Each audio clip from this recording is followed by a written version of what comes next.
ኢትዮጵያ የማዕቀብ ሰይፍ እየተሳለላት ነው። የኢትዮጵያና ኤርትራ ጉዳይ አሳሳቢ ደረጃ ላይ ደርሷል። ይህ አሃዱ ዞን ነው። ኢትዮጵያ የማዕቀብ ሰይፍ እየተሳለላት ነው።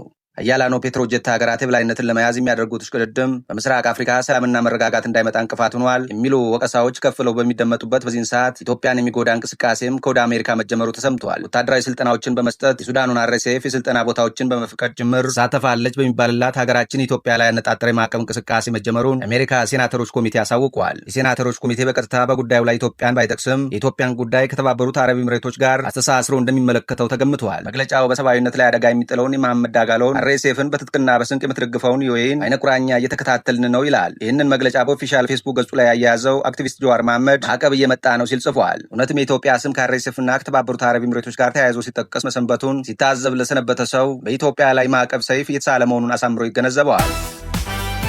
የኢትዮጵያና ኤርትራ ጉዳይ አሳሳቢ ደረጃ ላይ ደርሷል። ከባድ የጦር መሳሪያዎች ወደ ድንበር አቅጣጫዎች በመጠጋት ላይ ይገኛሉ። የኤርትራ ጦርም ድንበር አልፎ የገባባቸው አካባቢዎች እንዳሉ እየተነገረ ነው። ጦሩ በዛላምበሳ እገታ መፈጸሙ ተሰምተዋል። መከላከያ በሌለባቸው ኢትዮጵያ በትግራይ በኩል በምትዋስንባቸው አብዛኛዎቹ ድንበር አካባቢዎች የኤርትራ ወታደሮች እንዳሻቸው እየገቡ እየወጡ ነው ሲሉ ነዋሪዎች መናገራቸው ተዘግቧል። በትግራይ ምስራቃዊ ዞን ዛላምበሳ ከተማ የተወሰነው ክፍል በኤርትራ ወታደሮች ኬላ ተሰርቶለት ፍተሻ እየተደረገበት መሆኑም ተሰምተዋል። በትግራይ ምስራቃዊ ዞን የኢሮብ ብሔረሰብ ወረዳ በኤርትራ ሰራዊት ተይዘው የነበሩ ቀበሌዎች ተለቀው ትምህርት ተጀምሯል ባለም በድንበር አካባቢ መከላከያ ስለሌለ ደህንነቱ አስተማማኝ አይደለም እየተባለ ነው። አጠቃላይ ድንበር ቦታዎች ህገወጥ የሰዎች ዝውውር፣ የኮንትሮባንድ ንግድና ሌሎች የሀገር ደህንነት ሰላምን የሚጎዱ የሚያፈርሱ ወንጀል ተግባራት የሚፈጸሙበት እንደሆነ እየተዘገበ ነው። የኢትዮጵያና ኤርትራ ግንኙነት ከሻከረ ሰነባብቷል። አሁን ሀገራቱ እርስ በርሳቸው መካሰስ ላይ ናቸው። ያ ብቻ አይደለም፣ የሁለቱ ሀገራት ሰራዊትም በድንበር አቅራቢያዎች እየሰፈረ መሆኑ እየተነገረ ነው። አሁን እየተጠበቀ ያለው ጦርነቱ መቼ ይፈነዳል የሚለው ነው። አንዳንዶች ደግሞ በአዲስ አበባ በሚካሄደው የአፍሪካ ህብረት ስብሰባ ላይ ሀገራቱን ወደ ስምምነት የሚያመጣ አንዳች ጉዳይ ይፈጠር ይሆናል በሚል በተስፋ እየተጠባበቁት